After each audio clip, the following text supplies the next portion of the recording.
So what would your checklist of points be in seeing if you think a market is competitive? Well, there's a few things I'd particularly mention. One is having numerous competitors. Another is fairly easy entry to a market, maybe also the prospect of easy exit from an industry that encourages entry. So easy entry is usually a key condition for competition. Another is the availability of close substitutes to the product. And in taxis, obviously, people look to near substitutes for it. Hire cars is one example. Informed consumers. An absence of anti-competitive practices. The usual things that one looks to there are any anti-competitive agreements in the form of cartels or even kind of lawful arrangements that nevertheless restrict competition, or anti-competitive mergers, or simply anti-competitive practices. For example, I supply you on condition that you don't buy from my competitor, or I supply you on condition that you buy other products from me and from me exclusively, or an anti-competitive refusal to supply someone if that would be harmful to my prospects as a competitor, and so on. So the usual set of issues that are looked at under antitrust and apply across all industry. Also, an absence of government restrictions on competition. In most international discussions about competition, there's been a heavy emphasis on private sector arrangements that limit competition, cartels, anti-competitive mergers and monopolisation. But in fact, just as big are government restrictions on competition, which may apply particularly entry restrictions, minimum prices and a range of other things that limit competition. Of course, another factor is the size of the market. The market may not be big enough to support competition. I'm going to come back to that important point in a minute. But obviously, in terms of government actions, regulation sometimes helps, sometimes hinders competition. And requiring meters is generally pretty good for competition. Having well-informed consumers helped by government laws helps competition. Again, requiring that drivers be tested for competence, knowledge and character is generally pretty good for competition. Even if it limits entry, this is generally a very necessary condition for the market to function well. And indeed, there is a strong case, obviously, for regulation in the taxi industry. The taxi industry, by most standards, is a highly regulated industry, as we all know. There are questions about whether it's regulated too much in some respects and too little in other respects. But generally, if there is some kind of market failure, then you ask the question whether that state of affairs would be improved by having some degree of regulation. You would want it to be the minimum amount of regulation needed to overcome the problem which causes the regulation in the first place. So if you think there's a problem of market failure in regard to driver competence and so on, if the market can't handle that, certainly introduce tests, requirements and so on. There's a strong case for that, universally acknowledged that there has to be quite a degree of regulation in regard to drivers. But why one would put a quantitative limit on the number of people such that people who are perfectly competent to drive are not allowed to drive is a question that goes well beyond the bounds of the normal criteria of regulation that are adopted in most industries.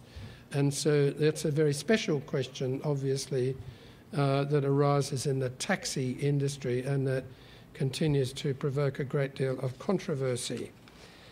I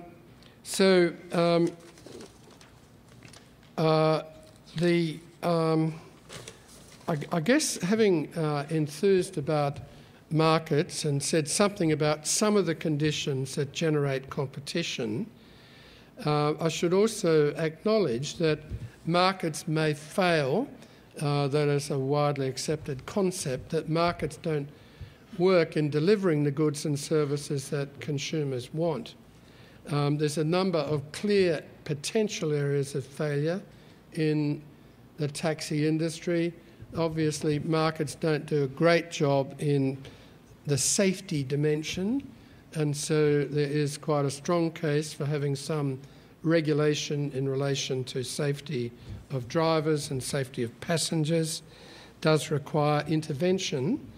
Just a word of warning, sometimes a safety intervention goes further than is necessary to address the problems. Sometimes safety is used as a reason to limit competition. For example, in my own state, it's a requirement by law that all taxis belong to a network, and the main justification given for that is safety. That is, the network can keep an eye on their safety. That may or may not be a valid reason. It does have a potential anti-competitive effect. Talking about another industry, in different countries, they set different safety standards. In Australia, we had a long history of setting slightly different safety needs for cars, and the purpose of these Australian safety standards was to keep out foreign cars that didn't quite meet our standards, or to raise the cost of supplying foreign cars so that they weren't serious competitive threats. So safety, yes, but no more than necessary, and not to be used as an artificial way of restricting competition. Again, I've commented on driver competence, knowledge and character. And also, as I've said, another reason that a market may not deliver the goods is that it may be too small. Markets need a certain scale, and that may mean that you just cannot get a sufficient number of people in the industry to ensure that there is competition. I'm going to touch on that point a little bit as I proceed. Of course, sometimes the size of a market may be limited artificially. For example, if you have country towns that are kept separate from one another and people can't enter from nearby areas, that may mean that the market is smaller than it needs to be when there are periods of high demand. Doesn't mean I favour in any way removing those regional restrictions, but I just make the point in passing that sometimes the size of the market is determined not by natural causes but by regulatory causes. So, given that there is a prospect of the market failing or not providing what we want, are there any things we can say as general statements about areas of possible market failure in the taxi area?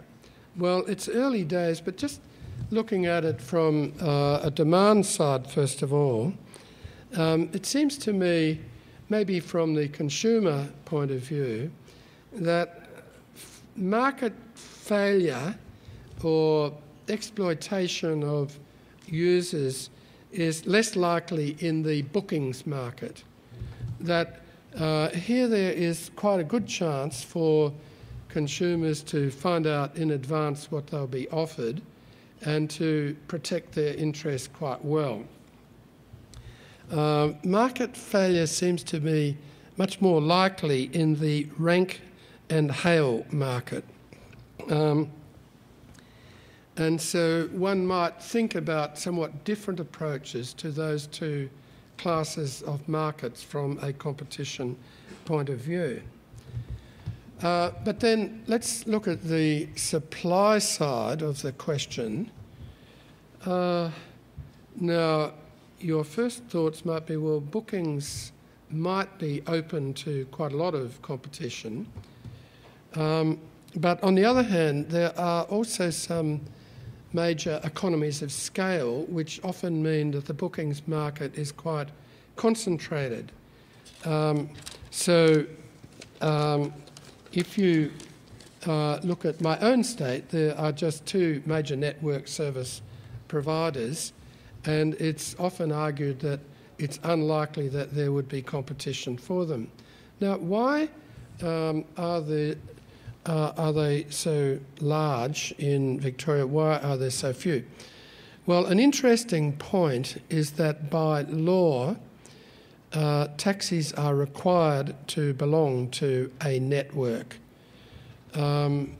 And that is, as I've said earlier, mainly for a safety reason. There may be some other reasons.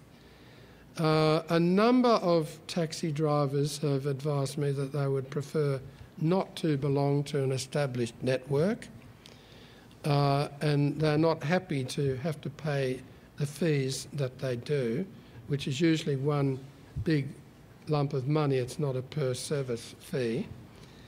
Another reason is that it's said to be costly to set up a network, so you'll naturally just have one or two people in the industry that can afford it. That may be true, but technology is changing. And one of the really big questions, obviously, for the industry is what kind of technical developments there will be that will, in fact, address this question of the size of networks. It might be that with new technology, it's much easier to set up a network at low cost and to provide relatively cheap means of running a network. Another reason for having a big role for networks is so-called network externalities, or network economics. It's just a fancy economic term, but it refers to the fact that the more people there are in a network, the more attractive it is for other people to be in it. A big network has a big supply of taxis, and that means maybe more ready availability from that network of taxis, if you call it up, rather than a small network. On the other hand, doesn't mean you'll get a monopoly, because there are constantly new people coming into an industry offering new ways, new services and competition to established networks. And a further reason why networks can have a very dominant role in an industry is various anti-competitive practices. There may be a whole range of restrictive practices that they get into in order to stop other networks developing and to force users to use them rather than others.